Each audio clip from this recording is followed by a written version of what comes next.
Welcome, dear soul, to this sacred space of tranquility and healing.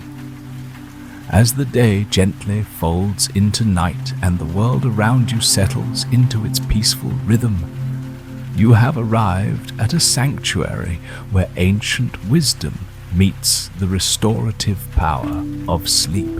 I invite you to take a deep, cleansing breath. Feel your shoulders relax, let your mind soften, and allow yourself to sink into this moment of pure serenity. Tonight, we embark on a gentle journey through the timeless realm of Zen wisdom stories that have been whispered across generations, carrying within them the profound power to heal, restore, and rejuvenate. In the ancient traditions of Zen, there exists a beautiful understanding that our deepest healing occurs not through force or struggle, but through surrender, acceptance, and the gentle cultivation of inner peace. This is what we call Dreamtime Healing, the sacred process by which our souls restore themselves during the quiet hours of night, when we release the burdens of the day and open ourselves to the infinite wisdom that flows through stillness.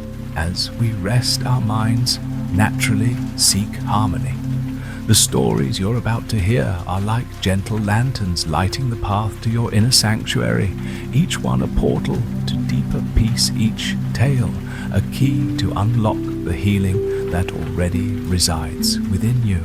Tonight, I will share with you 9 timeless Zen myths, carefully chosen for their power to soothe the restless mind, calm the anxious heart, and guide you into the most restorative sleep. These are not myth stories, but sacred vessels carrying the essence of bamboo's resilience, the lotus's purity, the mountain's stability, and the gentle persistence of flowing water. So settle in, beloved listener. Let your breathing become slow and natural. Allow these ancient whispers of wisdom to wash over you like a gentle stream, carrying away the tensions of today and preparing your spirit for the profound renewal that awaits in peaceful slumber. Close your eyes if you wish, and let us begin this tranquil journey together. Story 1. The Silent Bamboo and the Lotus in Mud. In a quiet valley nestled between ancient mountains, there stood a grove of bamboo unlike any other. These bamboo stalks were known not for their height or their lushness, but for their profound silence. While the world around them buzzed with noise, the bamboo remained still and silent, a sanctuary of calm in the midst of chaos. A young seeker, burdened by the noise of his own restless mind, came to this grove seeking peace. He had traveled far through bustling cities and crowded temples, yet his heart remained unsettled. The clamor of the world echoed within him, and sleep was often elusive. Upon entering the grove, he was enveloped by a stillness so deep it seemed to quiet even the beating of his own heart. Night after night, the seeker sat beneath the bamboo, observing their gentle sway in the breeze. He noticed how the bamboo bent gracefully with the wind, never resisting, never breaking. The stalks moved with a fluidity that spoke of strength through flexibility.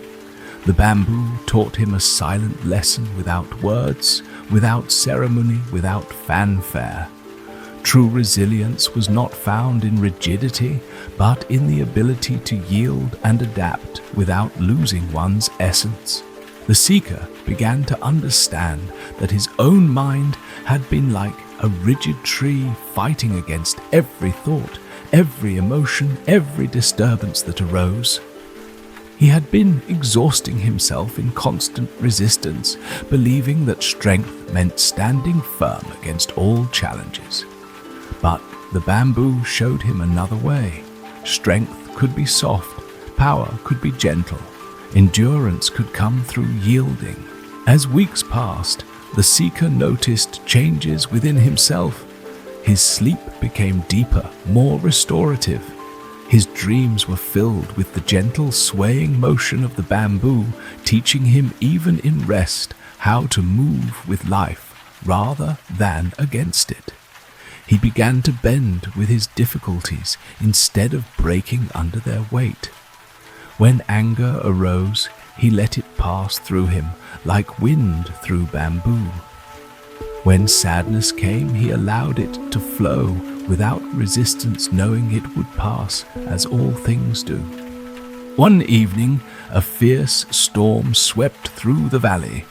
The wind howled with tremendous force, and rain lashed against the earth with violent intensity. Trees throughout the valley groaned under the pressure, many uprooting entirely, their rigid trunks snapping like brittle bones. The seeker watched in fascination and wonder as the bamboo grove weathered the tempest with graceful ease. The bamboo bent so low that their tops nearly touched the ground, yet not a single stalk broke. They danced with the storm rather than fighting it, their silence unbroken by the tempest's fury. In that moment of recognition, the seeker felt something profound shift within his being. He realized that all his life he had been fighting storms that were meant to be danced with. Every challenge, every setback, every moment of pain had been an invitation to practice the art of yielding, but he had missed the message entirely. The storm passed, and the bamboo slowly returned to their upright position, unmarked by the violence they had just endured. The seeker understood that this was the secret of their profound peace. They did not resist what could not be changed, yet they never lost their essential nature. They remained rooted in their truth while adapting to whatever life brought them. This revelation opened the seeker's heart to the second part of his teaching, which came from a pond at the edge of the valley. Beneath the dark, still water lay a lotus seed, buried deep in the thick mud at the bottom. The water was murky, filled with decomposing leaves and the remnants of countless seasons. Yet within this seemingly inhospitable environment, something miraculous was beginning to unfold. The lotus seed did not despair at its humble beginnings. It did not question why it must grow through such seemingly unpleasant conditions. Instead, it trusted in the ancient wisdom encoded within its very being, understanding instinctively that the mud was not its enemy, but its nourishment. The seed began its journey with patience that spanned months, sending forth a delicate shoot into the darkness above. The seeker spent many evenings by the pond contemplating the invisible drama taking place beneath the surface. He began to see parallels between the lotus's journey and his own path toward healing and peace. Like the lotus seed, he had found himself in dark and difficult circumstances many times in his life. He had often wondered why he must endure such challenges, why his path toward peace seemed to lead through so much struggle and confusion. Now he understood that these difficulties were not obstacles to his growth, but the very foundation upon which his strength was being built. Every moment of pain, every experience of loss, every encounter with his own limitations was like the rich mud feeding the lotus.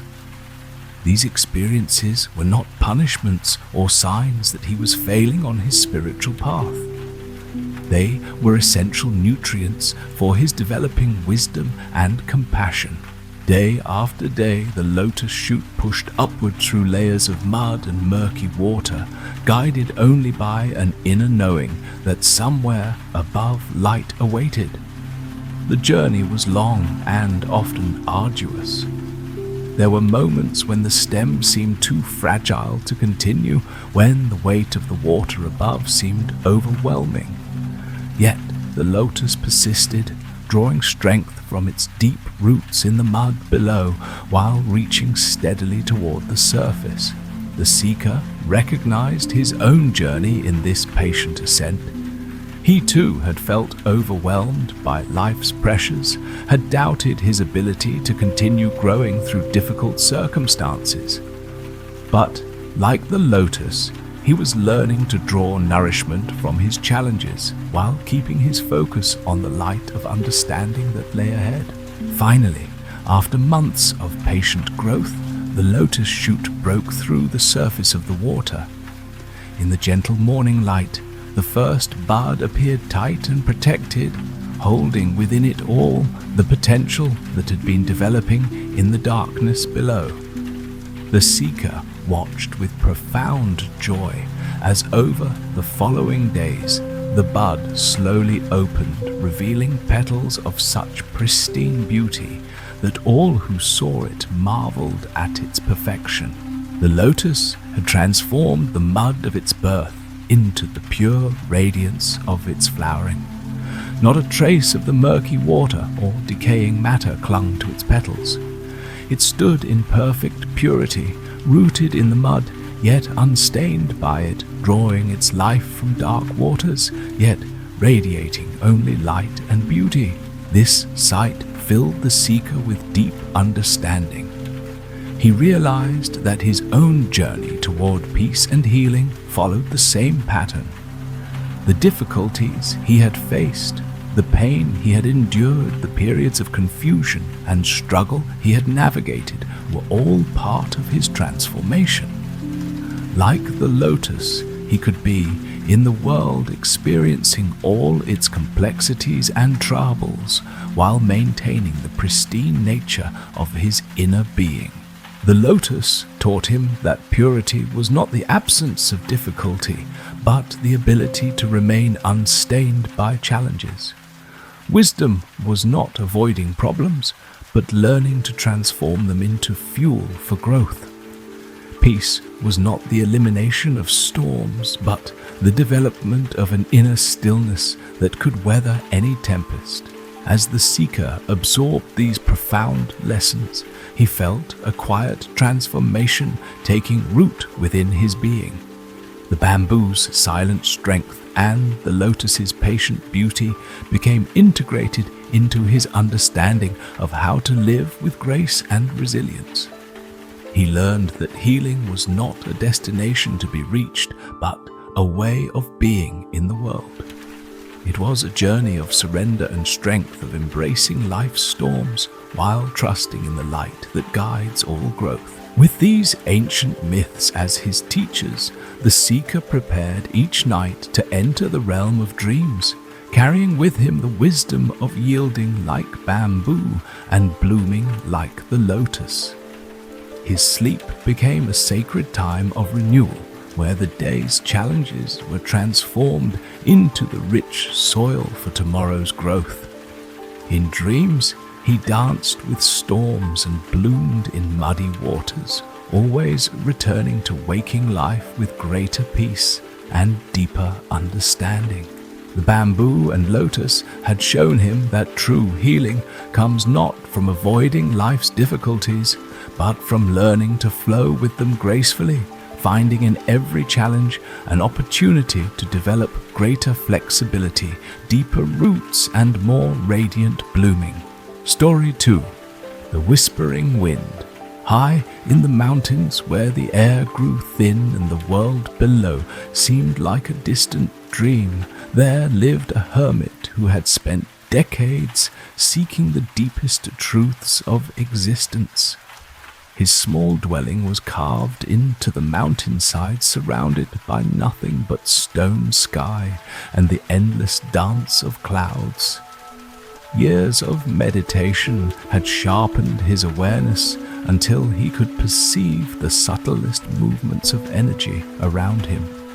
Yet, one mystery remained elusive: the language of the wind. Every morning, as the first rays of sunlight touched the mountain peaks, a gentle breeze would begin its journey through the valleys and canyons below.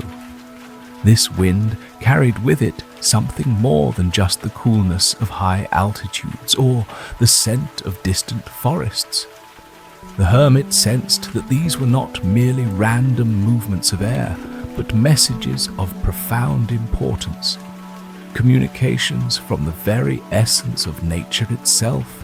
For years the hermit listened intently to these ethereal whispers, certain that within them lay wisdom that could transform his understanding of existence. The wind seemed to speak in a language just beyond his comprehension, like hearing a conversation in a room next door. The rhythm and cadence were clear, but the meaning remained hidden behind an invisible veil.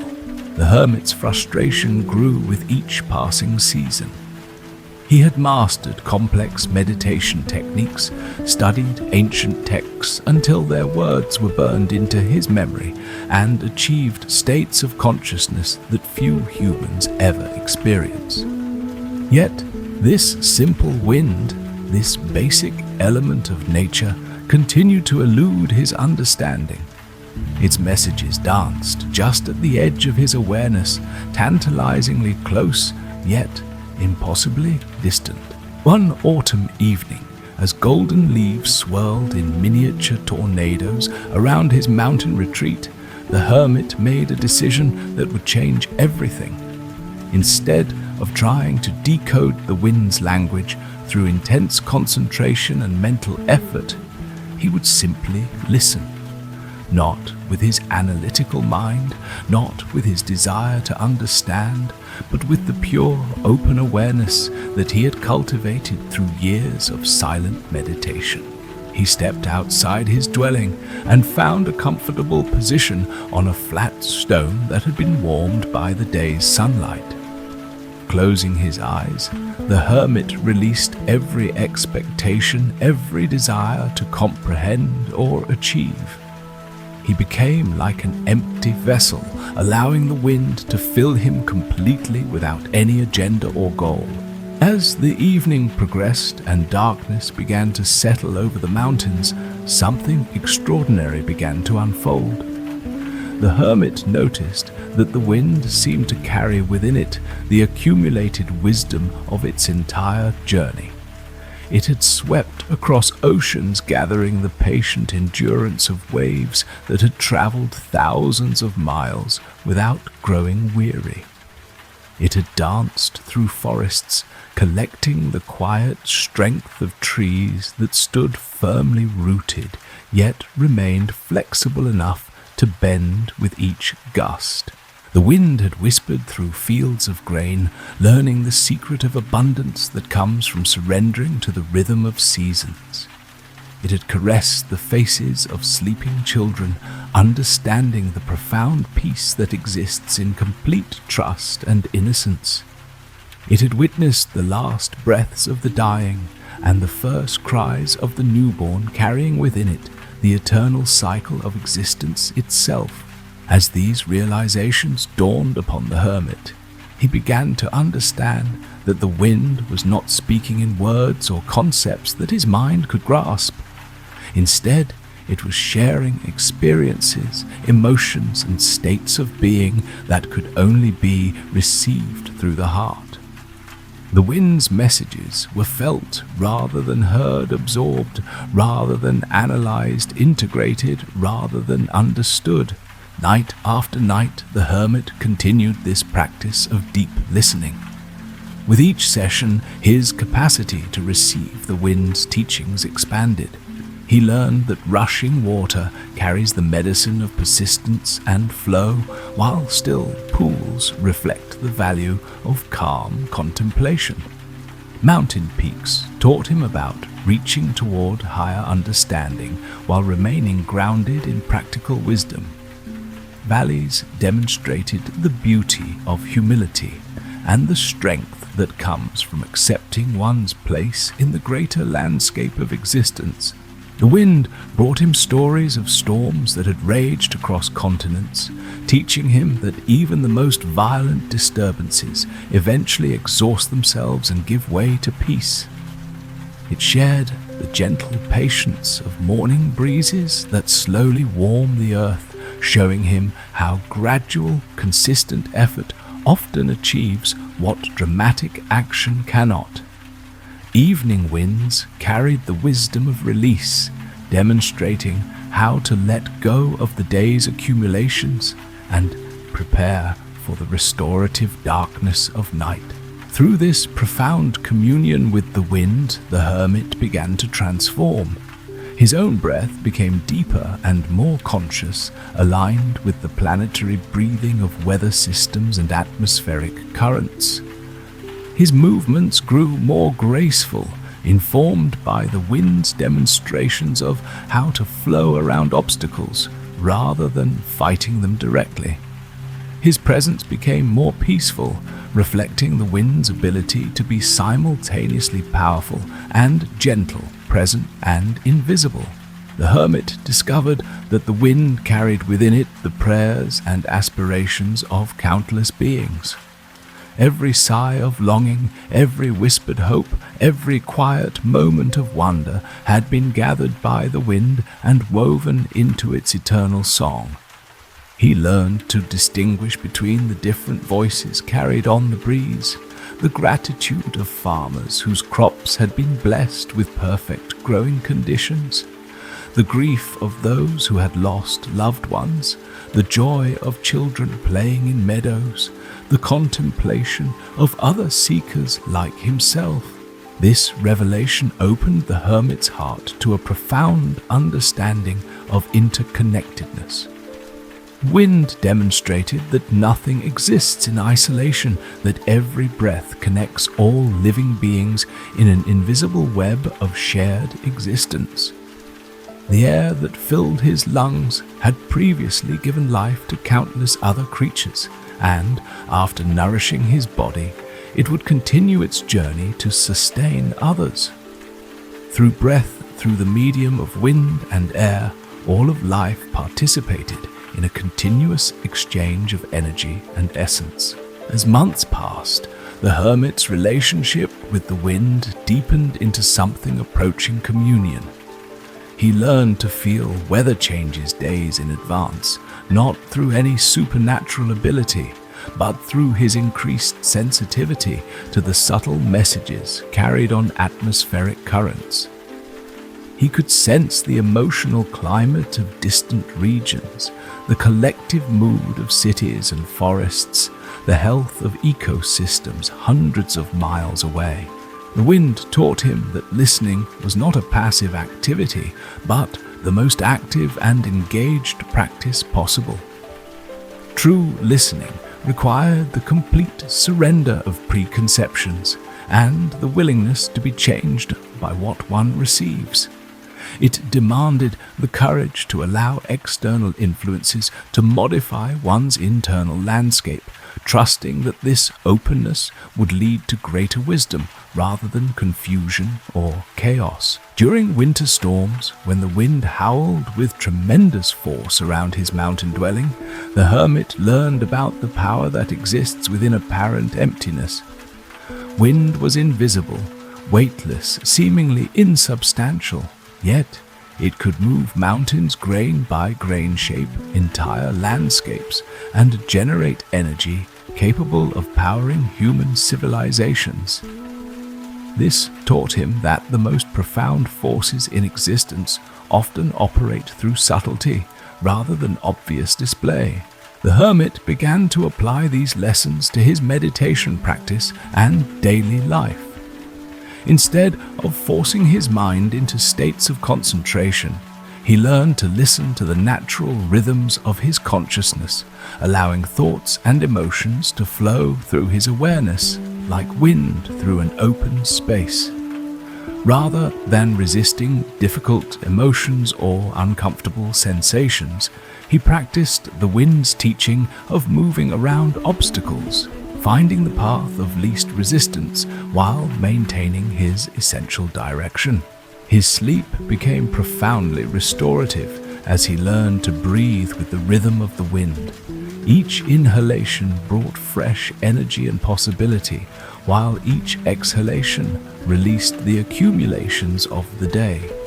Dreams became a time of communion with the wind's vast collection of experiences traveling through landscapes of consciousness that spanned continents and centuries. The hermit discovered that the wind's greatest teaching was about presence. Wind existed completely in the present moment, responding instantly to changes in temperature, pressure, and geography. It carried the past in its memories of distant places and experiences, and it moved toward the future with purposeful direction. Yet its essential nature was absolute presence in the current moment. Through years of this deep listening practice, the hermit was transformed from a seeker of truth into a living embodiment of the wind's wisdom. His presence carried the same qualities of refreshing clarity, gentle power, and the ability to bring renewal to whatever he touched. People who encountered him felt mysteriously uplifted and refreshed, as if a healing breeze had passed through their lives. The wind had taught him that true communication transcends words and concepts.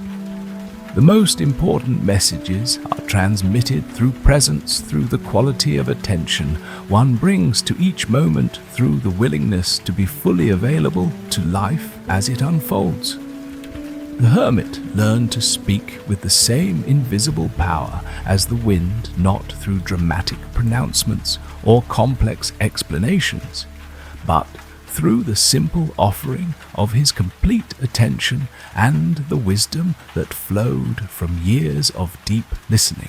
In his final years on the mountain, the hermit became indistinguishable from the wind itself. His breath merged with the planetary breath, his movements flowed with atmospheric currents, and his consciousness expanded to encompass the vast network of air and space that connects all beings. When his time came to leave his physical form, it was said that he simply dissolved into the wind, becoming one with the eternal message that he had spent his life learning to receive. The mountain wind still carries his presence today, whispering to those who have the patience to listen deeply, sharing the timeless wisdom that comes from complete openness to the subtle teachings that surround us always. Story 3.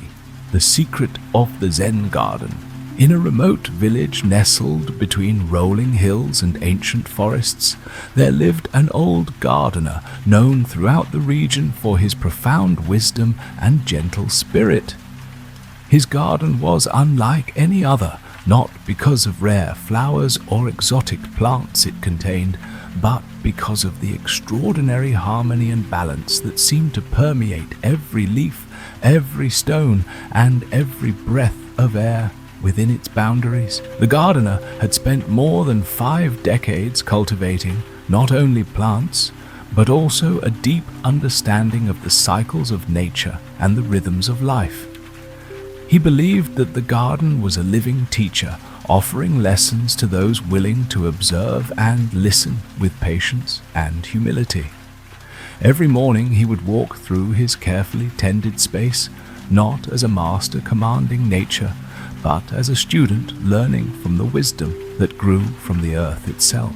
One of the gardener's most cherished practices was the tending of a small patch of wild herbs that grew at the eastern edge of the garden, where the first light of dawn would gently kiss the earth. These herbs were hardy and unassuming, often overlooked by visitors who sought the more vibrant blooms and carefully manicured sections. Yet, the gardener knew that these humble plants held the deepest secrets of resilience, renewal, and the art of thriving without struggle. Each morning, before the sun had fully risen above the horizon, the gardener would make his way to this patch with reverent steps. He would kneel beside the herbs and gently touch their leaves, feeling the pulse of life within them, sensing the subtle energy that flowed through their simple forms. He would whisper ancient words of gratitude and intention, acknowledging the unseen forces that nurtured growth and healing, honoring the mysterious processes that transformed shade into flower, darkness into light. The gardener had learned through decades of observation that true healing comes from embracing the natural cycles of growth, decay, and rebirth. Just as the garden must shed its leaves in autumn to prepare for the quiet rest of winter, so too must the human spirit learn to release what no longer serves it, making space for new life and fresh possibilities.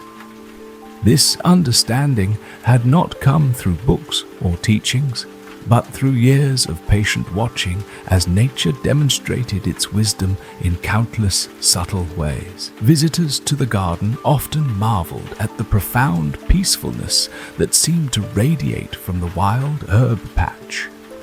They would approach the gardener with curiosity and sometimes desperation, asking what his secret was, how he had created such a sanctuary of calm in a world filled with chaos and noise. The gardener would smile softly, his eyes twinkling with gentle humor, explaining that it was not a secret at all, but a way of being, an openness to the wisdom of the earth, and a willingness to flow with its rhythms, rather than fighting against them. The wild herbs taught a profound lesson about humility that the gardener had taken years to fully understand. They thrived not by demanding attention or resisting the elements, but by adapting gracefully to their environment, drawing strength from the soil and the sun, and offering their healing properties quietly and generously. They never struggled against the rain or complained about the heat. They simply received what came and transformed it into nourishment, into medicine, into beauty. As seasons passed in their eternal dance, the gardener observed with growing wonder how the wild herbs responded to changes in weather and light. In spring, they would burst forth with fresh energy, their leaves vibrant and full of life force, reaching toward the warming sun with obvious joy. In summer, they stood resilient against the heat and drought, their roots digging deep into the earth to find hidden sources of nourishment, their leaves adapting to conserve moisture while still performing their essential functions. In autumn, they prepared for rest with the same grace they had shown in growth, their colors fading gently as they conserved energy and prepared for the coming dormancy. And in winter, though their above-ground parts seemed lifeless to the casual observer, their roots remained alive beneath the frozen earth, holding the promise of renewal, maintaining the essential life force that would burst forth again when conditions were right. The gardener saw in this endless cycle a perfect mirror of the human experience. He taught the few students who came to learn from him that just as the herbs must rest and renew, so must people honor their own need for rest and reflection. He emphasized that healing is not a linear process of constant improvement, but a spiral journey moving through phases of growth, release, and transformation, each cycle bringing deeper wisdom and greater resilience. One day, as autumn leaves were beginning to turn golden, a young woman came to the garden, her shoulders burdened by the weight of accumulated worries and her mind troubled by the constant noise of the modern world. She sought the gardener's guidance with the desperate hope of finding peace and clarity in a life that had become overwhelming and disconnected from any sense of meaning or purpose. The gardener listened to her story with compassionate attention, then gently led her to the wild herb patch and invited her to sit quietly and simply observe. He encouraged her to notice the subtle changes in the plants, the way they responded to the shifting light and the gentle breeze, and the quiet strength they embodied even as they prepared for winter's rest. He asked her to reflect on the parts of her life that needed to be released, just as the herbs shed their leaves, and to trust in the natural process of renewal that would follow. The young woman initially found it difficult to sit still, her mind racing with the urgency of her problems and the need to find immediate solutions. But the gardener's patient presence and the peaceful energy of the herb patch gradually began to work their subtle magic. Day after day, she returned to the garden, learning slowly to match her breathing to the rhythm of the wind through the leaves, to allow her thoughts to settle like sediment in still water. She began to understand that healing required patience and surrender, a willingness to let go of the illusion of control and to trust in the unfolding of life's deeper patterns. The herbs taught her that growth often happened invisibly in darkness, in apparent stillness, and that the most profound transformations occurred not through force or effort, but through alignment with natural rhythms and cycles. Over the course of many weeks, she felt her burdens begin to lighten, her mind clear of its constant chatter, and her heart open to possibilities she had not been able to perceive when caught in the grip of anxiety and overwhelming. The garden had become a sanctuary, a place where she could reconnect with herself and the deeper currents of existence that flow beneath the surface complications of daily life. The gardener's teachings gradually spread throughout the village and beyond, inspiring others to cultivate their own inner gardens of peace and resilience. His legacy was not found in the specific plants he grew or the particular techniques he used, but in the wisdom he shared, the deep understanding that healing is fundamentally a journey of harmony with the natural world and with the cycles that govern all life. As each day ended and the sun set behind the rolling hills, casting a golden glow over the entire garden, the gardener would often sit quietly among the wild herbs, feeling the pulse of life that connected all things and sensing the quiet promise of renewal that existed even in moments of apparent ending.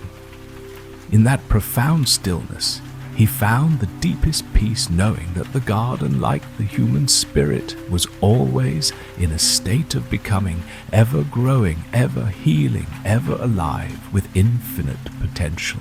The secret of the Zen garden was ultimately revealed to be no secret at all, but rather the most fundamental truth of existence. That peace comes not from arranging life according to our preferences, but from learning to dance gracefully with whatever life presents, finding in each moment an opportunity for growth, for release, for deeper understanding, and for the quiet joy that emerges when we align ourselves with the wisdom that flows through all living things. This understanding transformed not only those who learned directly from the gardener, but rippled outward through the community, creating circles of healing that touched countless lives with the gentle power of natural wisdom and the profound peace that comes from living in harmony with the eternal rhythms of growth and rest. Story 4. The Moon and Water. On the shores of a pristine mountain lake, where the water remained so still it resembled polished obsidian. Beneath the night sky, there lived a contemplative scholar who had devoted his life to understanding the nature of reality and the ever-changing flow of existence. This lake had become his teacher, offering daily lessons in the profound mysteries of reflection, impermanence, and the delicate relationship between the eternal and the temporal. Every evening, as darkness settled over the mountains and the first stars began to appear in the vast expanse above, the scholar would make his way to the water's edge and seat himself on a smooth boulder that had been worn by countless seasons of wind and rain. There, in the deepening twilight, he would wait for the moon to rise and cast its luminous reflection upon the mirror-like surface of the lake. The scholar had initially come to this remote place seeking answers to questions that had tormented him throughout his years of study. Despite his extensive knowledge of philosophy, poetry, and the wisdom traditions of many cultures, he remained troubled by the apparent contradiction between permanence and change, between the eternal truths he glimpsed in moments of insight and the constant flux of daily experience that seemed to undermine all certainty. Night after night he observed the moon's reflection dancing on the water's surface, noting how it appeared to be both there and not there, solid yet ephemeral, real yet illusory. The reflected moon was undeniably present, shimmering with the same luminous beauty as its celestial counterpart. Yet, it possessed no substance of its own, existing only as an interplay of light and water, entirely dependent upon conditions that were themselves in constant flux. As weeks turned to months, the scholar began to perceive deeper layers of meaning in this nightly phenomenon. The moon itself remained unchanged in its essential nature, following its ancient orbital path with reliable consistency, yet its appearance varied dramatically from night to night. Sometimes it appeared as a thin crescent barely visible against the darkening sky. Other nights it hung full and radiant, illuminating the entire landscape with its borrowed light. The reflection in the water proved even more variable, responding instantly to the slightest breeze that might disturb the surface, fragmenting into countless dancing points of light. When waves appeared, then reassembling into perfect clarity when stillness returned. The scholar recognized in this phenomenon a profound teaching about the nature of consciousness itself, how the essential awareness within him remained constant and unchanging, yet its manifestations varied dramatically depending upon the conditions of his mind and heart. During periods when his thoughts were agitated by worry, anger, or desire, the clear reflection of truth became fragmented and distorted, breaking into countless competing concerns that prevented him from perceiving the underlying unity that connected all experiences. But when his mind settled into stillness through meditation and acceptance, the reflection of wisdom appeared with startling clarity, revealing insights that had been present all along, but obscured by the turbulence of mental activity. The scholar began to understand that seeking permanent happiness or absolute certainty was like trying to grasp the moon's reflection in the water. The more forcefully he reached for it, the more completely it dissolved, scattered by the very effort he made to possess it. Yet, when he simply observed with open awareness, allowing the reflection to exist without trying to capture or control it, its beauty was available to him in each moment, perfect and complete, despite its impermanent nature. Through long nights of contemplation, he learned to distinguish between the moon and its reflection, between the eternal principles that govern existence and their temporary manifestations in the world of form and change. The moon represented the timeless truth that underlies all phenomena, the unchanging awareness that witnesses all experience without being modified by what it observes. The reflection represented the endless variety of ways this truth manifests in daily life, constantly changing, yet never separate from its source. This understanding gradually transformed the scholar's relationship with uncertainty and loss. Previously, he had viewed impermanence as a flaw in the design of existence, a cruel reminder that nothing beautiful could last forever. Now, he began to see impermanence as the very mechanism that allowed for renewal growth and the continuous unfolding of fresh possibilities. Just as the moon's reflection could be shattered by wind and waves, then reformed in perfect wholeness, When stillness returned so, too could his own sense of peace and clarity be disrupted by life's challenges, then restored through the practice of returning to inner stillness. The lake taught him about the quality of receptivity that makes reflection possible. Water neither grasps at the moon's light nor pushes it away, but simply receives whatever appears upon its surface with complete openness. When clouds obscured the moon, the water reflected darkness without complaint. When stars emerged, it mirrored their distant light with equal faithfulness. This natural receptivity became a model for the scholar's own approach to experience, helping his learn to welcome whatever arose in his life without resistance or attachment. He observed how the water maintained its essential nature regardless of what it reflected. Whether mirroring the moon's serenity, the sun's brilliance, or the storm cloud's turbulence, the water remained fundamentally unchanged, neither enhanced by beauty nor diminished by disturbance. This taught him about the unassailable core of his own being, the awareness that remained peaceful and whole, regardless of the content of his thoughts or the circumstances of his external situation. Seasons changed around the lake, each bringing its own qualities of light and reflection. In spring, the moon's image danced among the ripples created by returning waterfowl and the gentle currents of snowmelt flowing into the lake. Summer brought nights so still that the reflection appeared with crystalline perfection, unmarred by even the slightest movement. Autumn carried leaves that floated across the surface, creating temporary interruptions in the moon's image that reminded him of how thoughts pass through consciousness, briefly altering perception, but never fundamentally disturbing the underlying clarity. Winter presented perhaps the most profound teaching as ice began to form across portions of the lake's surface. The frozen areas could no longer reflect the moon's light, appearing dark and opaque beneath the night sky.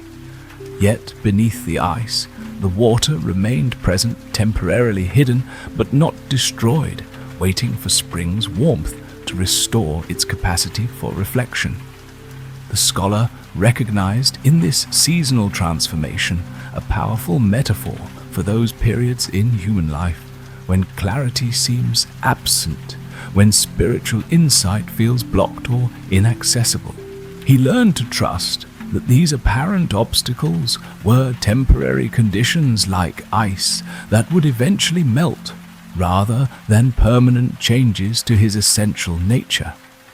Even when he could not perceive the moon's reflection in the frozen sections of the lake, he knew that both the moon and the water's capacity for reflection remained intact, waiting for conditions to shift and reveal once again the luminous connection between earth and sky. Through years of this patient observation, the scholar discovered that the most profound insights often emerged not during moments of perfect reflection, but during transitions when clouds moved across the moon, when breezes stirred the water's surface, when the interplay between stillness and movement created ever-changing patterns of light and shadow. These dynamic moments taught him that wisdom is not a static attainment, but a living process of continuous adaptation and renewal.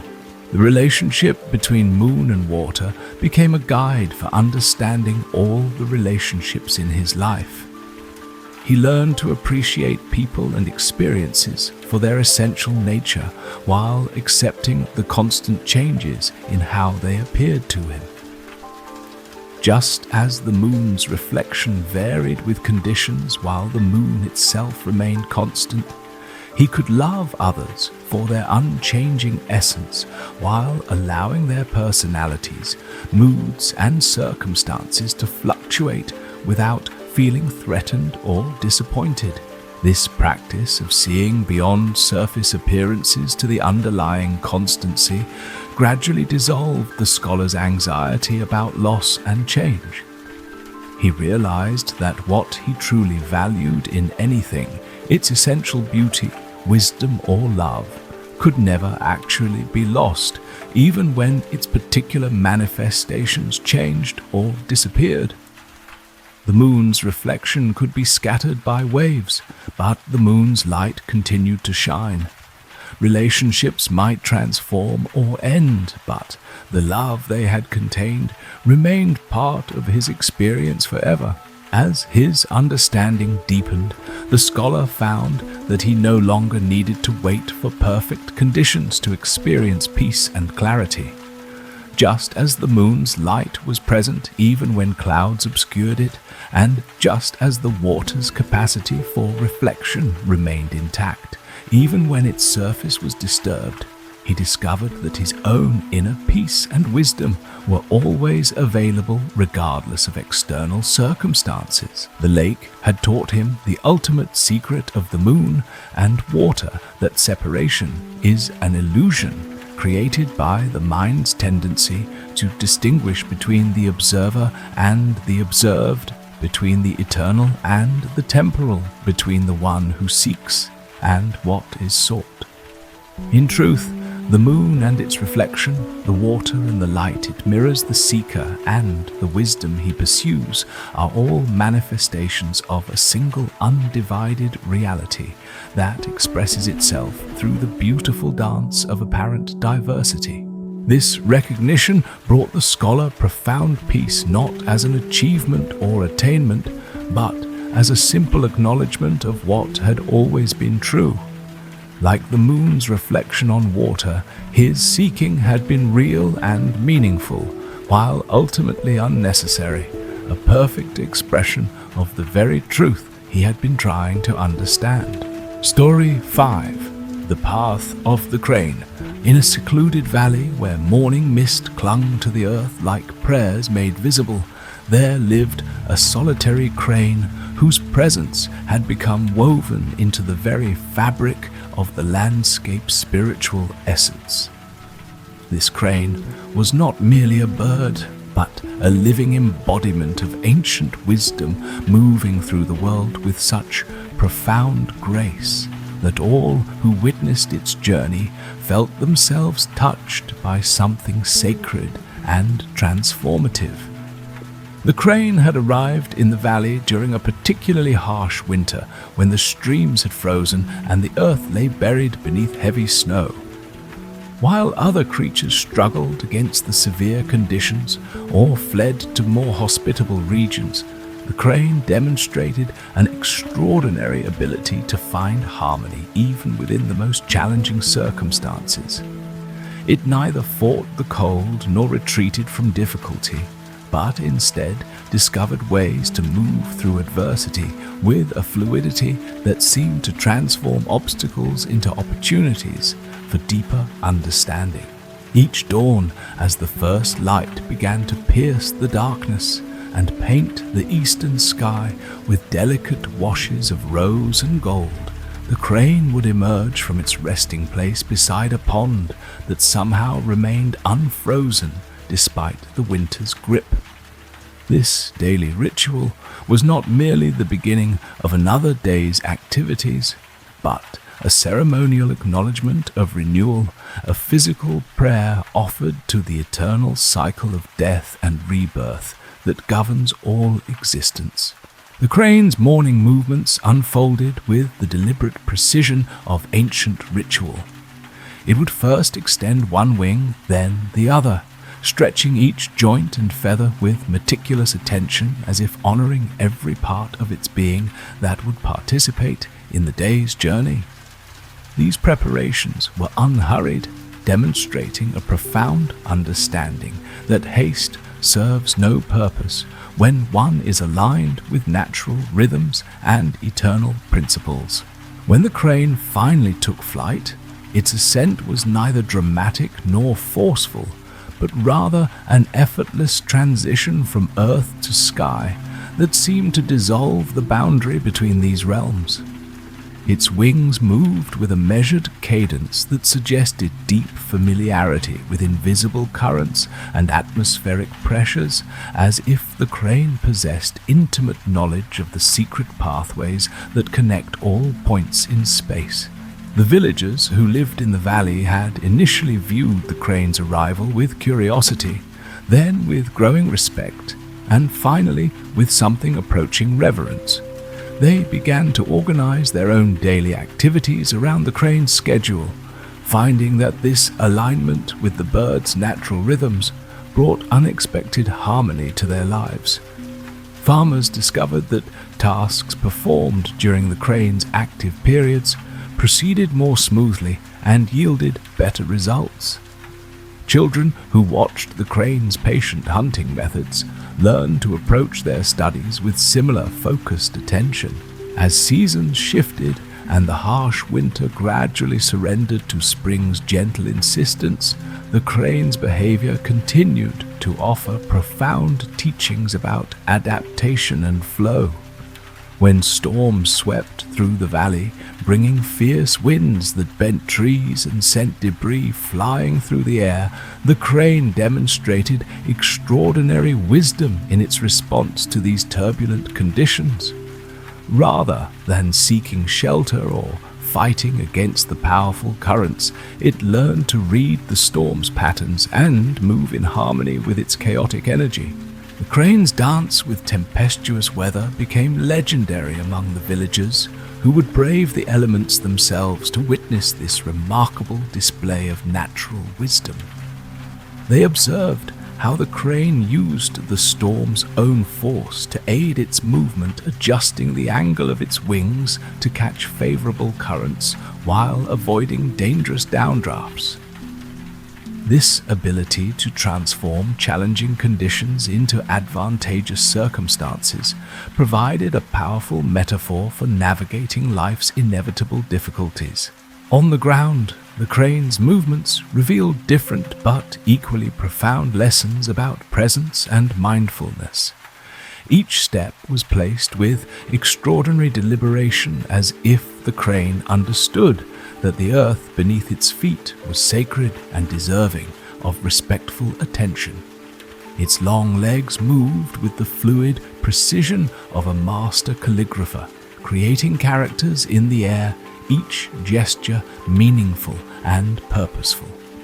The crane's hunting methodology became another source of wisdom for observant villagers. Rather than pursuing prey with aggressive intensity, the crane employed a strategy of patient waiting combined with lightning-quick response when the perfect moment arrived. It would stand motionless for extended periods, apparently doing nothing, yet maintaining such complete alertness that when a fish or frog moved within range, the crane's strike was instantaneous and unfailingly accurate. This hunting style taught profound lessons about the relationship between action and non-action, between effort and effortlessness.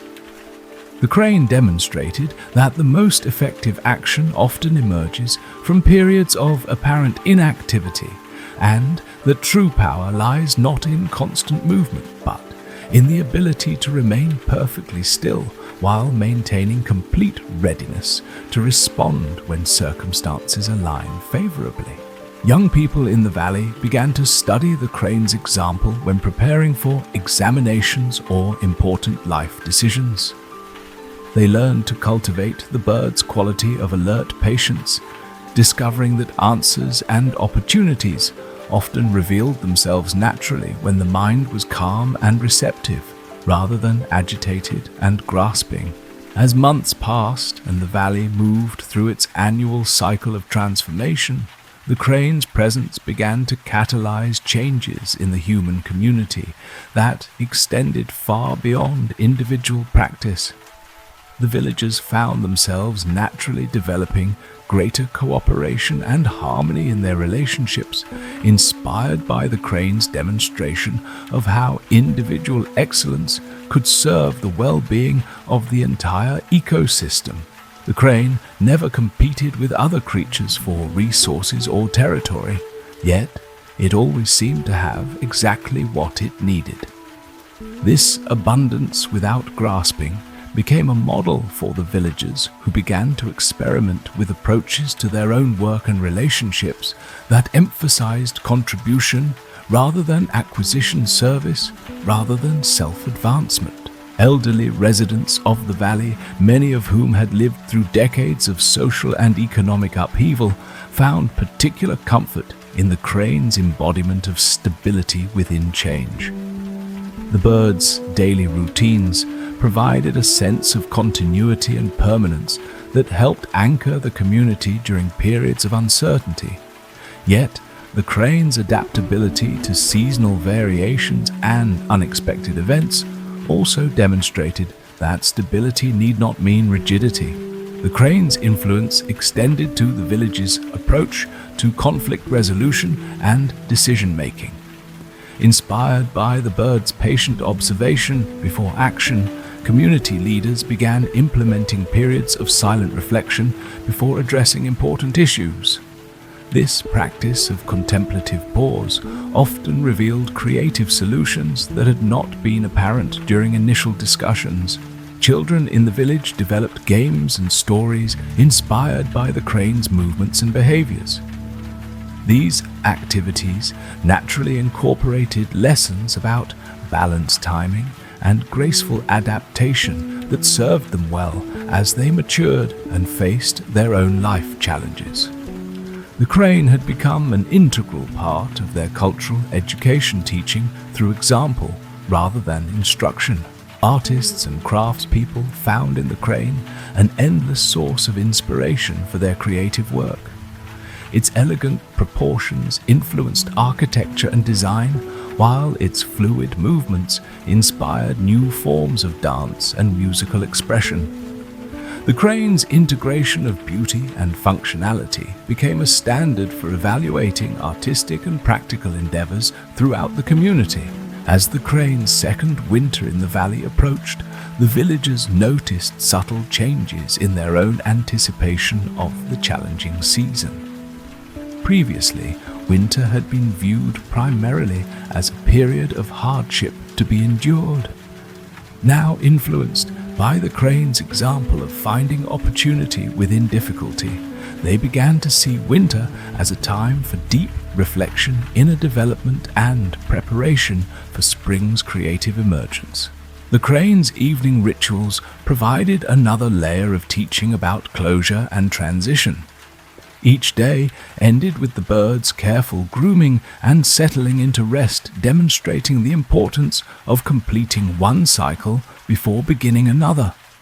This attention to endings helped villagers develop healthier relationships with their own daily transitions, work, completion, and life phases. The crane's sleep was characterized by the same mindful awareness that marked its waking activities.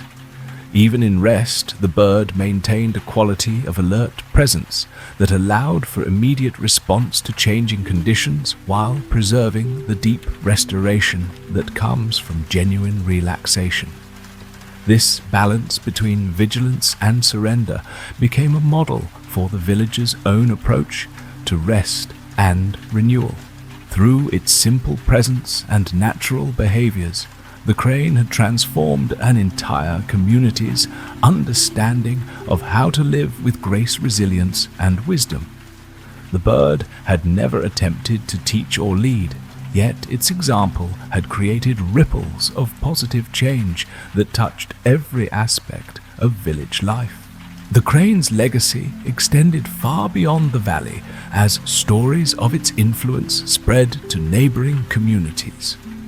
Travelers would journey specifically to observe the remarkable bird and the transformed society that had grown up around its presence. Many returned to their own homes, carrying seeds of the crane's wisdom, which gradually took root in distant places. The path of the crane had become more than a story or symbol. It had evolved into a living tradition that continued to unfold with each new generation of villagers who learned to walk in harmony with the rhythms of nature and the wisdom of patient, mindful presence. In the deepening twilight of each day, as the crane settled into its evening rest and the valley grew quiet beneath the emerging stars, the community would often pause in their activities to acknowledge the profound gift they had received through this elegant teacher's presence in their lives. Story 6. The Stone and the Stream. In a remote corner of an ancient forest where time seemed to move with different rhythms than the hurried pace of the outside world, there existed a relationship between two seemingly opposite forces that had been unfolding for countless generations. A massive granite boulder, weathered by millennia and worn smooth by the patient caresses of wind and rain, sat squarely in the path of a small mountain stream that bubbled down from high peaks with crystalline clarity and gentle persistence. This was not a battle between stone and water, though to casual observers it might have appeared as such. The boulder seemed immovable, a monument to permanence and strength, while the stream appeared fragile and ephemeral, easily diverted by the smallest obstacles.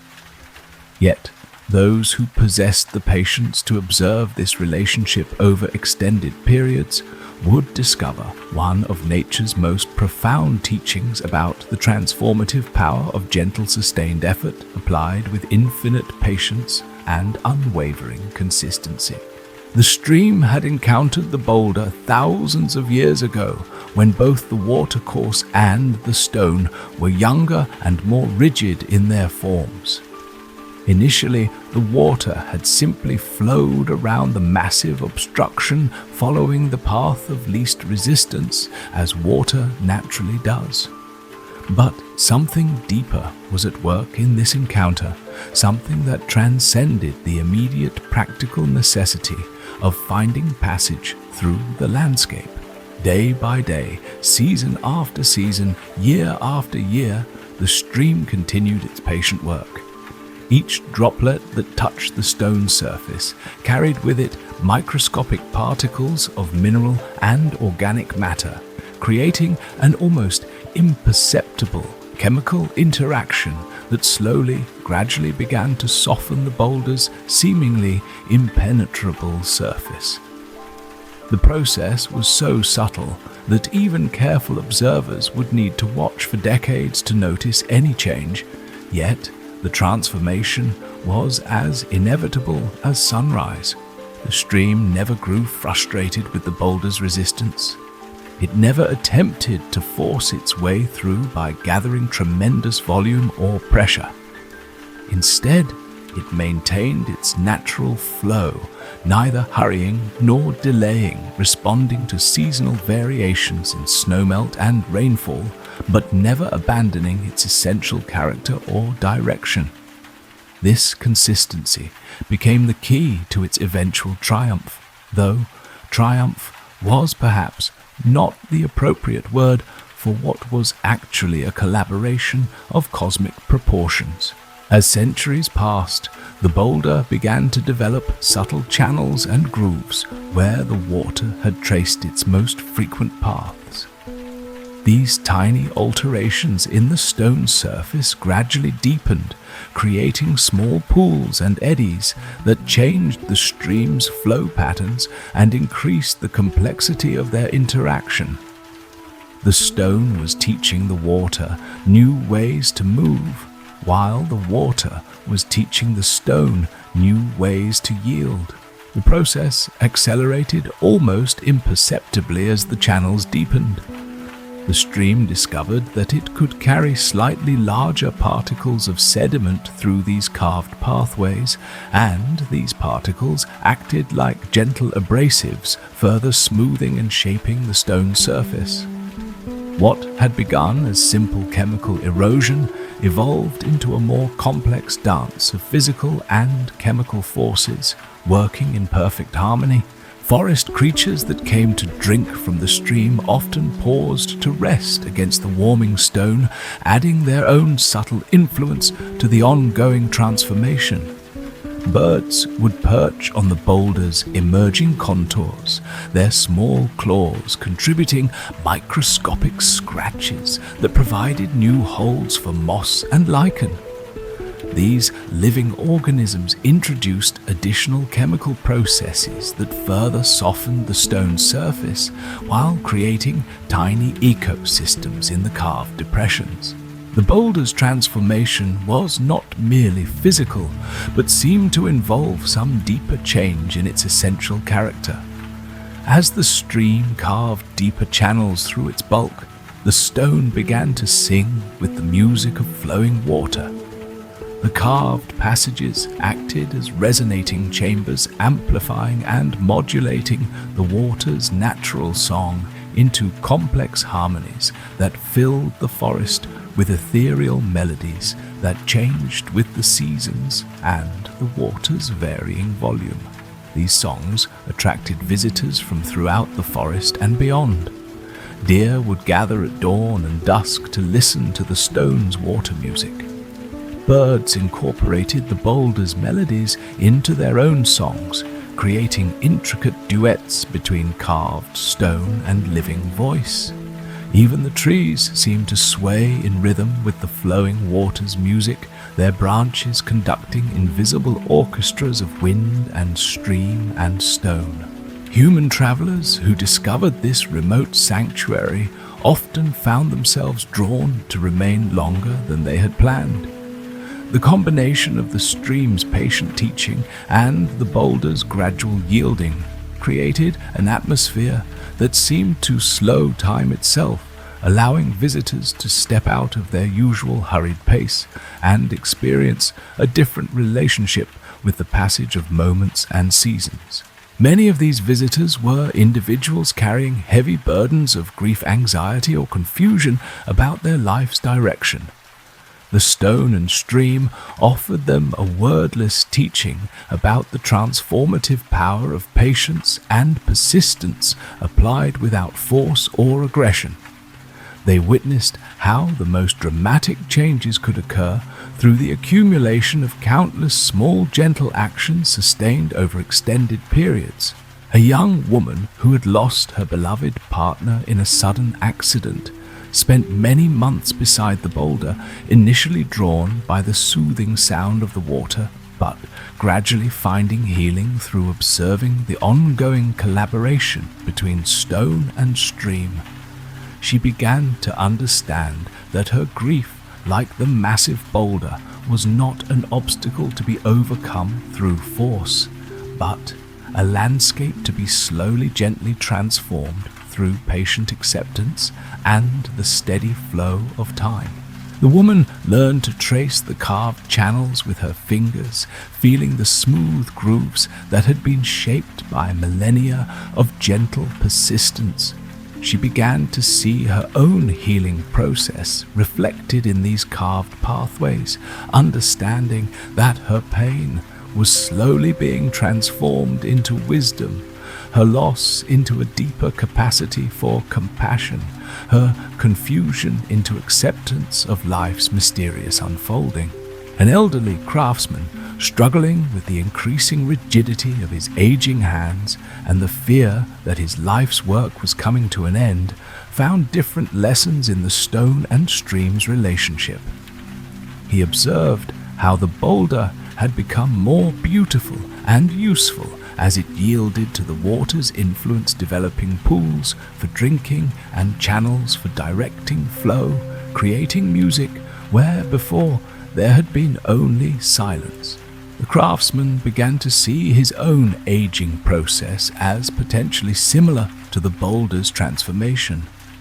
Perhaps his increasing physical limitations were not simply losses to be mourned, but opportunities for his work to evolve in new directions.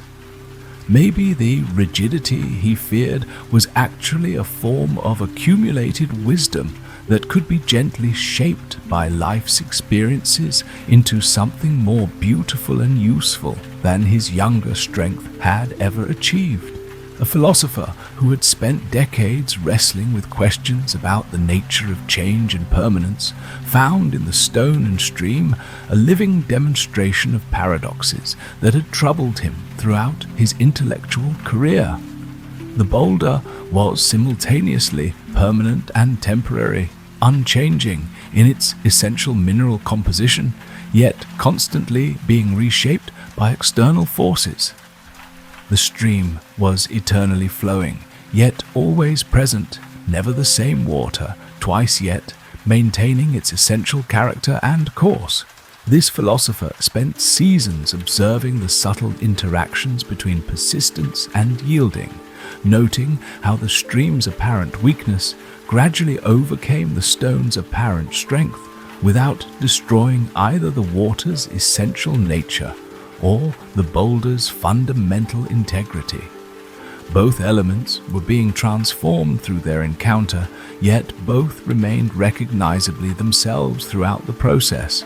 The stone and stream taught him that the apparent opposition between permanence and change was itself an illusion created by observing too narrow a slice of time. Viewed across appropriate temporal scales, permanence and change revealed themselves as complementary aspects of a deeper unity that transcended both categories.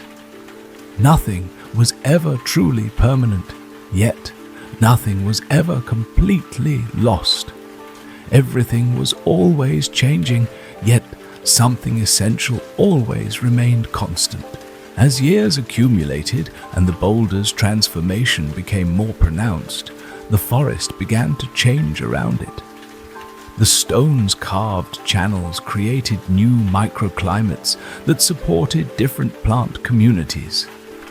Rare ferns established themselves in the moist depressions, while specialized mosses colonized the newly exposed mineral surfaces. The boulder had become not just a shaped stone, but the foundation for an entire ecosystem that depended on the ongoing collaboration between water and rock. The stream, meanwhile, had developed new characteristics through its long relationship with the boulder. The carved channels had taught it to move in ways it had never explored, creating complex currents and eddying patterns that increased its capacity to support diverse aquatic life. Small fish found refuge in the deeper pools, while insects discovered breeding grounds in the quieter eddies. This ecosystem development demonstrated another profound teaching about the transformative power of patient persistence. The stone and stream's individual transformation had created conditions that supported the flourishing of countless other forms of life. Their personal evolution had become a gift to the entire community of forest beings, showing how individual growth and healing naturally overflow into service to the larger web of existence. The story of the stone and stream spread beyond the forest through the accounts of visitors who carried its wisdom to distant communities. People began to apply its teachings to their own challenges, learning to approach difficult situations with the stream's patient persistence, rather than trying to force immediate change through aggressive action. Couples working through relationship difficulties learned to address problems with gentle consistency rather than dramatic confrontations. Parents discovered that children responded better to steady patient guidance than to harsh discipline. Teachers found that complex subjects could be mastered through regular moderate effort, sustained over time, rather than through intense cramming sessions. The stone and stream's example influenced approaches to social and political change, inspiring movements that emphasized gradual persistent action over dramatic revolution. Communities learn to address complex problems through sustained commitment to small, consistent improvements rather than seeking quick fixes that often created new problems while failing to address underlying causes. As the boulder's transformation entered its mature phase, with deep channels now carrying significant portions of the stream's flow. Visitors could observe the final stages of the teaching about patience and persistence. The stone had not been destroyed by yielding to the water's influence, but had become more beautiful, more useful, and more integrated with its environment than ever before. The stream, having carved its desired pathways through the stone, now flowed with enhanced music and grace, its waters clearer and more vital for having participated in this ancient collaboration. Both elements had achieved their goals, not through opposition, but through patient cooperation with forces beyond their individual control. In the deepening twilight of each day, as shadows lengthened across the carved stone and the stream's music shifted to evening's gentler rhythms, the forest grew quiet around this ancient teaching about the transformative power of gentle persistence applied with infinite patience and unwavering love. Story 7. The Silent Mountain. In a remote valley where ancient mists rose each morning like prayers ascending to heaven, there stood a mountain whose presence had shaped the consciousness of countless generations through its profound embodiment of stillness and unwavering strength. This mountain was not remarkable for its height or dramatic features, but for the quality of silence that emanated from its very essence, a silence so deep and complete that it seemed to absorb all the restless energy of the world and transform it into peace. At the base of this sacred peak, a crystalline stream emerged from hidden springs deep within the mountain's core, carrying with it the accumulated wisdom of millennia spent in contact with the Earth's most fundamental forces. The water that flowed from these springs possessed qualities that went beyond mere physical purity, for it had been filtered through layers of stone and silence, emerging with the capacity to cleanse not only the body, but also the troubled mind and weary spirit. An ancient sage had established his dwelling where the stream first emerged from the mountain's base, recognizing in this location a convergence of energies that offered profound teachings about the relationship between permanence and flow, between the eternal and the temporal. This wise teacher had spent decades learning from the mountain's example of unshakable presence and the stream's demonstration of adaptive resilience, gradually understanding how these seemingly opposite qualities could be integrated into a unified approach to living with wisdom and grace. The sage's teachings attracted seekers from distant lands who had heard whispers of the mountain's transformative power and the clarity that emerged from communion with its silent strength. These pilgrims arrived carrying the burdens of modern existence, their minds fragmented by constant stimulation and their hearts heavy with the accumulated stress of lives lived out of harmony with natural rhythms and deeper purposes. One such seeker was a young scholar who had spent years pursuing knowledge through books and academic study, yet found himself increasingly disconnected from any sense of meaning or direction. Despite his intellectual achievements, he experienced a growing emptiness that no amount of information could fill, a restlessness that seemed to intensify with each new fact he acquired. His arrival at the mountain marked the beginning of a completely different kind of education, one that would teach him about wisdom that flows from silence rather than from the accumulation of words and concepts. The sage guided this young man to a place beside the stream where he could observe the water's emergence from the mountain's depths while remaining aware of the peak's towering presence above. The initial instruction was deceptively simple: to sit quietly and allow himself to be taught by the mountain and stream without trying to analyze or understand through mental effort alone. This proved extraordinarily difficult for someone accustomed to approaching all learning through intellectual activity and conceptual framework. Days passed as the scholar struggled with the unfamiliar challenge of learning through pure observation and receptive awareness.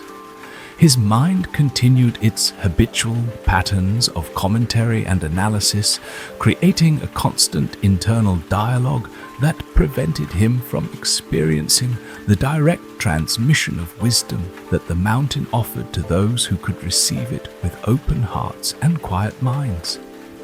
The sage patiently reminded him that the mountain had been teaching through silence for thousands of years, and that its lessons were available only to those who could match its stillness with their own inner quiet. Gradually, the scholar began to notice subtle changes in his consciousness as he spent longer periods in silent communion with the mountain's presence. The constant chatter of his mental activity began to slow and settle like sediment in water that had been violently agitated but was now being allowed to rest. In these moments of increasing stillness, he started to perceive qualities of the mountain's presence that had been invisible to his analyzing mind. The mountain's silence was not empty or vacant, but rather full of a profound aliveness that encompassed and supported all the activity taking place within its sphere of influence. Every creature that lived upon its slopes, every plant that drew nourishment from its soil, every drop of water that flowed from its springs was held within this encompassing presence that offered support without interference, guidance without control. The mountain demonstrated a way of being that was simultaneously completely engaged and utterly detached, fully present, yet never grasping or possessing. As weeks passed, the scholar's relationship with the stream also deepened beyond his initial superficial appreciation of its beauty and peaceful sound. He began to understand that the water's journey from the mountain's hidden depths to its eventual destination in distant valleys represented a perfect integration of rootedness and movement of connection to source and willingness to serve wherever needed. The stream never lost its essential character as it adapted to changing terrain, never forgot its origin as it flowed toward unknown destinations. The stream taught lessons about persistence that differed fundamentally from the aggressive determination that the scholar had previously associated with achieving goals. The water's persistence was effortless and natural, arising from its essential nature rather than from imposed will or forced effort. When obstacles appeared in its path, the stream responded with creative adaptation rather than frustrated resistance, finding ways to continue its journey that often revealed previously hidden possibilities and created new forms of beauty. Through months of patient observation and gradually deepening stillness, the scholar began to integrate the mountain's quality of unshakable presence with the stream's demonstration of flowing adaptation. He discovered that these were not contradictory approaches to existence, but complementary aspects of a unified way of being that transcended the either-or thinking that had previously limited his understanding of how to live with wisdom and effectiveness.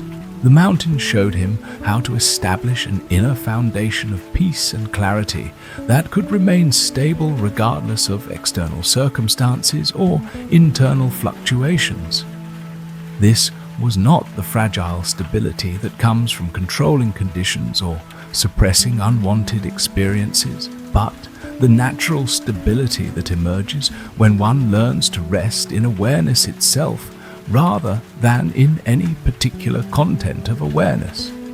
Like the mountain, he could learn to remain present and grounded while allowing the weather of emotions and thoughts to move through his consciousness without disturbing his essential peace. The stream demonstrated how this inner stability could serve as the foundation for responsive engagement with life's ever-changing demands and opportunities. Just as the water maintained its essential character while adapting fluidly to terrain and circumstances, he could learn to respond to situations with creativity and flexibility while remaining rooted in his deepest understanding and values. The stream's example showed him that true strength often manifests as gentleness, that real power frequently appears as yielding, and that the most effective action often emerges from the deepest stillness. As seasons cycled through their eternal dance of transformation around the mountain and stream, the scholar witnessed how these natural teachers remained essentially unchanged while participating fully in the ongoing process of change that characterizes all existence. The mountain endured snow and sunstorm and calm with equal presence, never resisting what came while never losing its fundamental character. The stream flowed through drought and flood, adjusting its volume and pace to available conditions while maintaining its essential function of bringing life-giving water to all it encountered.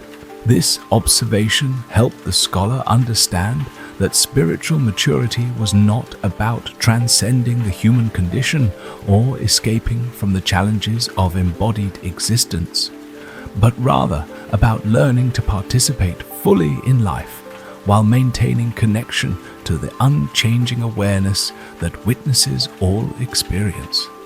Like the mountain, he could learn to be a stable presence in the world. Like the stream, he could learn to respond to conditions with appropriate action while never losing touch with his source. The teachings of the mountain and stream gradually transformed not only the scholar's understanding, but his entire way of being in the world. His relationships became more harmonious as he learned to offer the mountain's quality of supportive presence while maintaining the stream's flexibility in responding to others' needs and moods. His work became more effective as he discovered how to take action from stillness rather than from anxiety or compulsion, allowing solutions to emerge naturally rather than forcing them through excessive effort. Most significantly, his relationship with his own mind and emotions underwent profound transformation. Instead of being constantly disturbed by the arising and passing of thoughts and feelings, he learned to maintain the mountain's equanimity while allowing internal experiences to flow through his awareness like water flowing past a mountain's base. He discovered that he could acknowledge and respond appropriately to his mental and emotional activity without being controlled or overwhelmed by it. The scholar's transformation did not go unnoticed by other seekers who came to learn from the sage and the mountain's teachings. His presence had acquired something of the mountain's stability and the stream's grace, inspiring others through example rather than through words or concepts. He had become a living demonstration of the possibility of integrating stillness and flow permanence and change transcendence and engagement in a unified approach to human existence. Years passed as the scholar matured in his understanding and embodiment of the mountain and stream's teachings. He gradually took on the role of guide for other seekers, helping them discover their own capacity for the kind of presence that he had learned through patient communion with these natural teachers.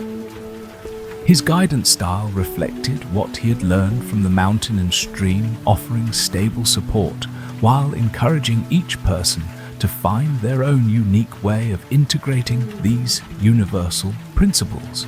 The mountain continued its eternal teaching through silent presence, demonstrating day after day that true power lies not in dramatic action, but in the capacity to remain centered and clear regardless of circumstances. The stream continued its flowing instruction in adaptive responsiveness, showing how to maintain essential character while meeting each moment with appropriate and creative engagement. Together, these teachers had transformed not only individual seekers, but the entire valley community, creating a culture that valued both inner development and practical service, both contemplative depth and engaged action. The mountain and stream had become more than natural features of the landscape. They had evolved into living symbols of the possibility of awakened human existence, reminding all who encountered them that wisdom lies not in choosing between stability and change, but in learning to embody both with equal skill and devotion. Story 18. The Burning Candle. In a remote monastery perched high on a windswept plateau where winter nights stretched endlessly and darkness seemed to possess its own weight and substance, there lived a community of contemplatives who had dedicated their lives to understanding the deepest mysteries of light and shadow, presence and absence, hope and despair. At the heart of their practice stood a simple ritual that had been maintained without interruption for over 3 centuries, a tradition so humble yet profound that it had become the foundation upon which their entire spiritual understanding rested. Each evening, as the last natural light faded from the western sky and the vast darkness of the mountain night began to assert its dominion over the landscape, the eldest member of the community would light a single candle in the monastery's central meditation hall. This was not merely a practical gesture to provide illumination for evening prayers, but a sacred act that embodied the community's deepest understanding about the nature of consciousness, compassion, and the indestructible light that exists within every sentient being. The candle itself was unremarkable in appearance, crafted from simple beeswax by the monastery's own craft people, using traditional methods that had been passed down through generations of practitioners. Its flame was small and seemed fragile, flickering with each subtle movement of air, appearing vulnerable to the slightest disturbance. Yet, this modest flame possessed a quality that transcended its humble physical form, radiating a presence that filled the entire hall with something far more substantial than mere photons and heat. A young novice who had recently joined the community found himself profoundly affected by this nightly ritual, though he could not initially articulate why such a simple act should move him so deeply. Coming from a world of electric lights and constant illumination, he had never before considered the profound significance of a single flame in darkness, had never experienced the way such light seems to push back against an infinite expanse of shadow while remaining eternally present and unwavering in its essential nature. Night after night, the novice would position himself where he could observe the candle's flame throughout the hours of meditation and study that followed its lighting. He began to notice subtle qualities in the flame's behavior that revealed themselves only through patient, sustained observation. The flame danced and flickered constantly, yet somehow maintained its essential character and purpose. It consumed the wax that fed it, yet this consumption was also a transformation, converting solid matter into light and warmth that served the entire community. The novice gradually understood that the candle's flame offered a perfect metaphor for consciousness itself. Like awareness, the flame was simultaneously stable and dynamic, ever-changing yet eternally present, dependent upon conditions, yet possessing an essential nature that transcended its temporary manifestations. The flame's light pushed back darkness not through aggressive force, but through the simple fact of its existence, demonstrating that presence itself is the most powerful response to absence, that being is always more fundamental than non-being. As weeks passed and the novice's observation deepened, he began to perceive layers of teaching within the candle's example that spoke to the most practical challenges of spiritual life. When strong winds rattled the monastery's windows and doors, threatening to extinguish the flame, it would bend and dance wildly but rarely die completely.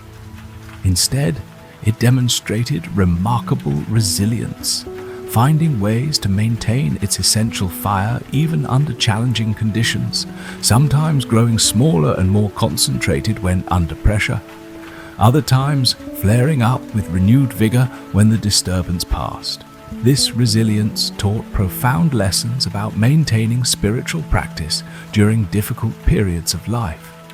The novice learned that just as the flame could survive temporary challenges by adapting its form while preserving its essence, so could the practitioner navigate difficulties by remaining flexible in methods while never abandoning core principles and understanding. The candle showed him that persistence need not mean rigid resistance to change, but rather the intelligent adaptation that preserves what is most essential while allowing surface conditions to fluctuate according to circumstances. The community's evening discussions often centered around observations drawn from contemplating the candle's example. Senior practitioners would share insights gained through decades of watching flames burn through countless nights, noting how different weather conditions, seasonal changes, and even the collective mood of the community seemed to influence the flame's behavior in subtle but observable ways. These discussions revealed that the candle had become far more than a source of physical light. It had evolved into a living teacher whose lessons touched every aspect of spiritual development. One particularly harsh winter brought weeks of fierce storms that tested both the monastery's physical structure and the community's spiritual resilience.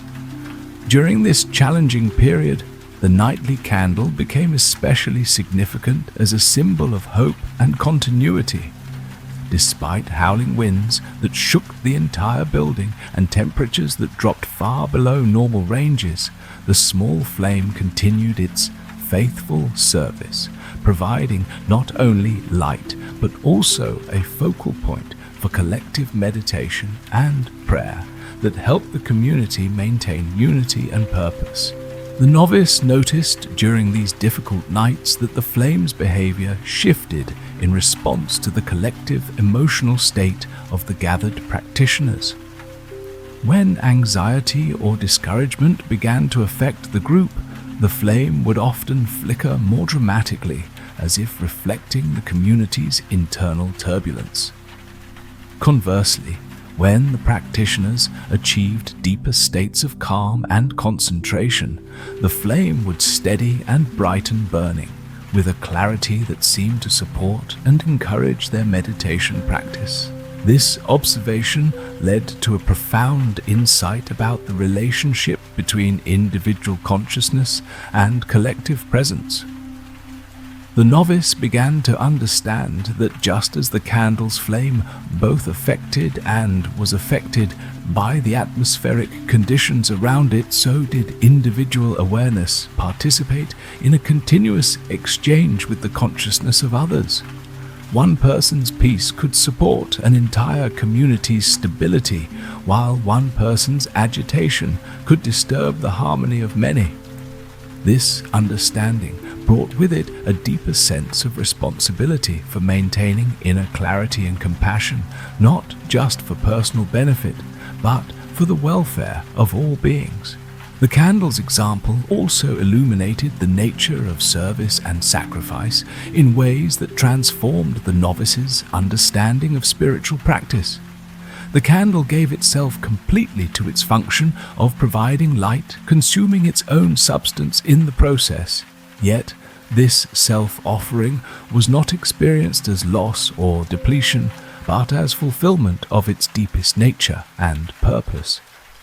The flame showed him that true service emerges naturally from alignment with one's essential being, rather than from forced effort or self-denial, motivated by guilt or obligation.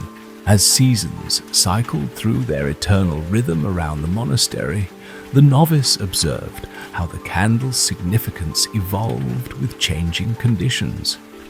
During summer's brief nights when natural light lingered late and returned early, the candle's flame seemed more symbolic than practical, representing the eternal presence of illumination, even when external light was abundant. In winter's extended darkness, the same flame became a lifeline of warmth and visibility that made possible the community's continued functioning and spiritual practice. This seasonal variation taught important lessons about adapting spiritual practice to life's changing circumstances while maintaining consistency in essential commitment. The novice learned that just as the candle served different functions during different seasons while never abandoning its fundamental nature as a source of light, so could spiritual practice manifest differently during various life phases while always serving the core purpose of awakening and service.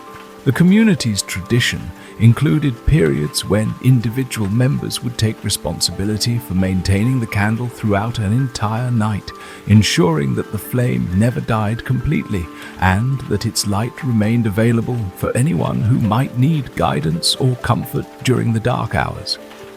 These vigil periods became intensive retreats in themselves, offering opportunities for deep meditation and direct encounter with the candle's most subtle teachings. During his first night-long vigil, the novice experienced a profound shift in his relationship with both light and darkness. As hours passed in silent communion with the steady flame, he began to perceive darkness not as the enemy of light, but as its complement and companion, providing the contrast that made light's presence visible and meaningful. Without darkness, he realized light would have no way to manifest its essential nature. The two apparently opposite forces were actually partners in an eternal dance that created the conditions for consciousness, beauty, and awakening. This insight extended far beyond the immediate experience of sitting with a candle. The novice began to understand that all the apparent dualities that had previously troubled his thinking, joy and sorrow, success and failure, praise and blame, were actually complementary aspects of a unified reality that transcended both poles. Just as the candle's light was most apparent and appreciated when surrounded by darkness, so did life's most precious qualities often emerge from challenging circumstances that initially appeared threatening or unwelcome. Years passed as the novice matured in his understanding and gradually took on greater responsibilities within the community. The daily candle lighting became one of his regular duties, an honor that he approached with increasing appreciation for the profound teachings embedded in this simple act. Each time he struck the match and brought flame to wick, he renewed his commitment not only to maintaining this ancient tradition, but to embodying in his own life the qualities of steady presence, gentle service, and resilient compassion that the candle demonstrated so perfectly. The novice eventually became a senior teacher himself, guiding new arrivals in their own discovery of the candle's wisdom. He would encourage them to spend time in quiet observation, allowing the flame's example to teach directly, rather than relying primarily on intellectual explanation or analysis. He had learned that the candle's most important lessons could only be received through patient attention and open receptivity qualities that developed naturally through sustained practice of mindful observation. The monastery's influence gradually extended beyond its physical boundaries as stories of the candle tradition spread to surrounding communities. People began to adopt similar practices in their own homes and gathering places, lighting single candles during difficult periods as reminders of the indestructible light that exists within every being and situation. These simple flames became seeds of hope and sources of inspiration that helped countless individuals navigate through their own dark nights of the soul. The tradition evolved to include periods when community members would carry small candles to distant locations, sharing the monastery's light with isolated individuals who were struggling with illness, grief, or despair. These candle visits became powerful healing practices that demonstrated the contagious nature of genuine presence and compassion. The small flames served as tangible reminders that no one is ever completely alone, that the light of consciousness connects all beings in an invisible network of support and understanding. As the novice aged into elderhood and eventually became the community's senior practitioner responsible for the nightly lighting, he reflected often on the profound transformation that had occurred through decades of communion with this simple teacher. The candle had shown him that the most powerful forces in existence often operate through the gentlest means, that persistent presence is more effective than dramatic action, and that service to others naturally emerges from connection to the light that exists at the core of every being. In his final years, as his own physical energy began to wane like a candle burning low, he found comfort and inspiration in the knowledge that the flame he had tended so faithfully would continue burning long after his individual presence had passed.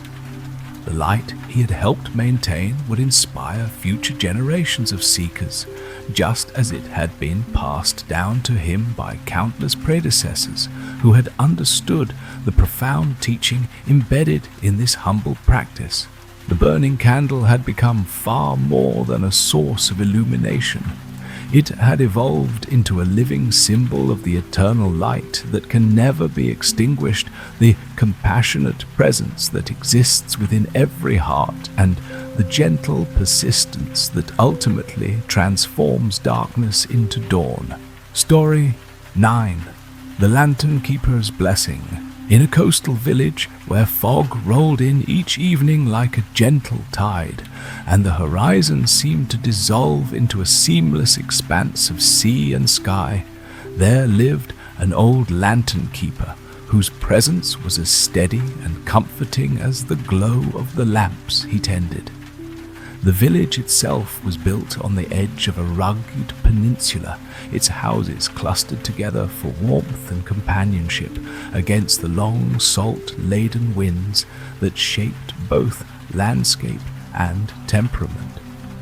The lantern keeper's small cottage stood at the very tip of the headland closest to the sea, its windows always aglow with the warm golden light that had become a symbol of hope for all who lived nearby. The lantern keeper was a figure of quiet routine and gentle mystery. Each evening, just as the sun slipped beneath the waves and the world was poised between day and night, he would emerge from his cottage carrying a bundle of lanterns. Some were ancient, their glass smoky and etched with the stories of many winters. Others were newer, their brass polished to a soft gleam.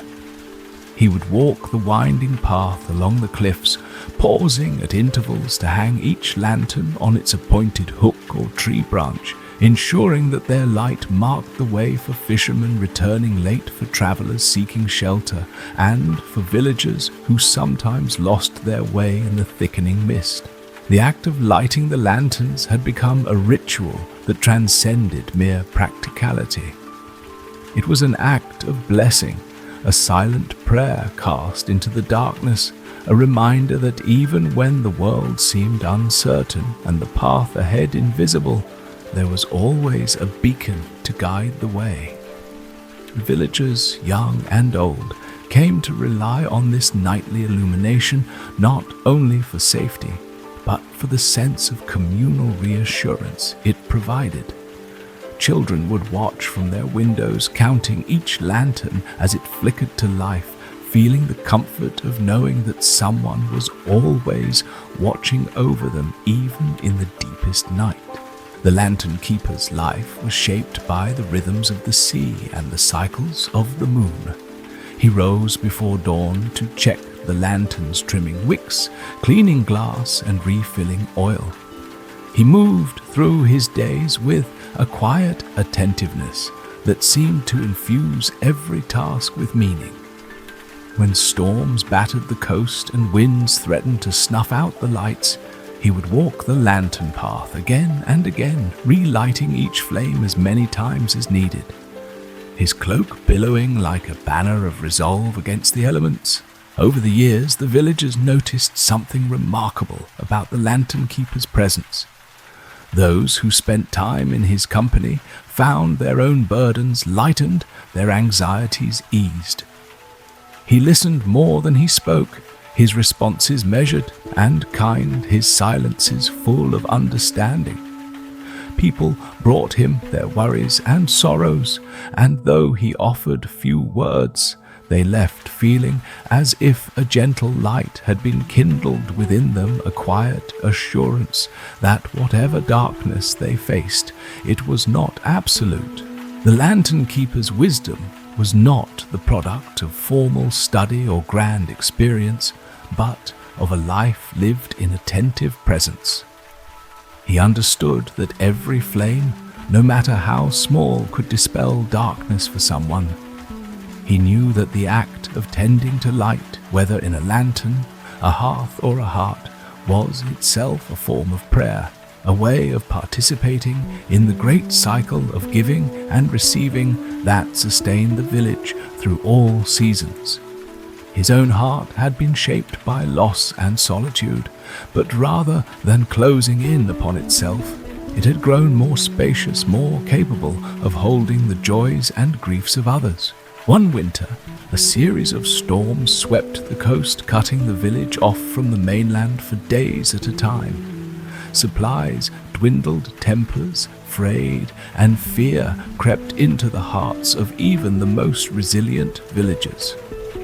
On the third night, when the wind howled and the rain fell in sheets, the lantern keeper made his rounds as usual. Many watched anxiously from their windows, wondering if the lights would hold against such relentless weather. Each time a lantern guttered out, he relit it, his hands steady, his focus unwavering.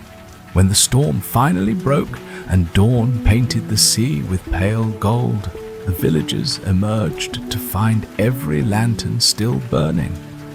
The path along the headland glowed with a chain of light, unbroken and serene. In that moment, something shifted in the village. People began to speak, not only of the lanterns, but of the keeper's steadfastness, his quiet courage, and the way his simple acts had held the community together through the long night.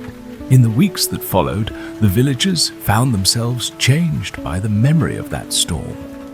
They began to look for ways to tend to the light in their own lives and in the lives of others. Neighbors who had rarely spoken began to share meals and stories. Children, inspired by the lantern keeper's example, fashioned their own small lamps from jars and candles, placing them in windows to guide one another home. The village, once marked by a quiet reserve, blossomed into a place of warmth and shared purpose. The lantern keeper watched these changes with a gentle smile, understanding that his task had always been more than lighting lamps. He had been tending to the invisible threads that bound the community together, showing by example that the simplest acts performed with care and constancy could illuminate even the darkest times. He knew that the true blessing was not in the lanterns themselves, but in the way their light awakened a spirit of kindness and connection that could not be extinguished by storm or solitude.